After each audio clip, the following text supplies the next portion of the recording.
ठरलं तर मग या मालिकेच्या आजच्या भागात आपण पाहणार आहोत की अर्जुन चैतन्यला सांगत असतो आत्तापर्यंत साक्षी मैपतचे जे पुरावे सादर करायचे त्यामध्ये तफावत असायची, पण दामिनी तशी नाही आहे, ती व्यवस्थित फुल प्रूफ करून प्लॅनिंग करेल. आता चैतन्य म्हणतो हो यार तुझे बरोबर आहे, पण एक गोष्ट चांगली झाली आहे की मधुभाऊ इथे आहेत. आता त्यांच्याशी आपल्याला नीट बोलता येणार आहे. म्हणजे काही गोष्टी आपल्याला नीट बोलता येत नव्हत्या, आपल्याला त्या रात्रीबद्दल पाहिजे तेवढे डिटेल आपण मधुभाऊंशी डिस्कस करू शकतो.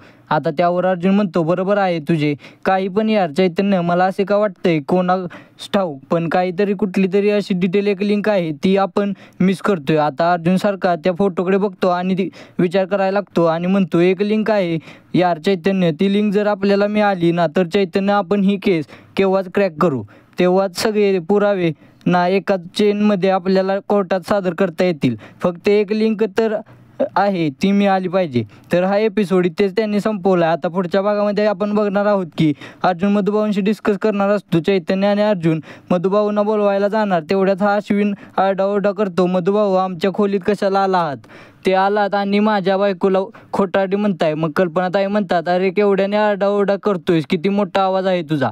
अश्विन म्हणतो काय चाललंय ते मला विचारण्यापेक्षा मधुभाऊंना विचारा.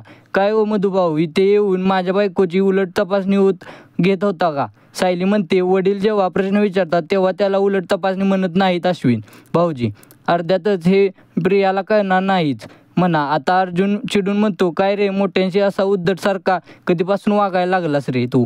त्यावर अश्विन म्हणतो जेव्हा पाहुणे लोक या घरामध्ये वास्तव्य करायला लागले ना तेव्हापासून माझ्या बायकोला उलट तपासणी करतात हे असं म्हणून अश्विन चिडलाय. तर पुढील भाग खूपच रोमांचक असणार आहे. जर व्हिडिओ आवडला असेल तर लाईक करा, व्हिडिओ कसा वाटला हे कमेंट करून नक्की सांगा आणि मालिकेच्या अशाच नवनवीन अपडेट्स सगळ्यात आधी तुमच्यापर्यंत येण्यासाठी चॅनेलला सबस्क्राईब करा.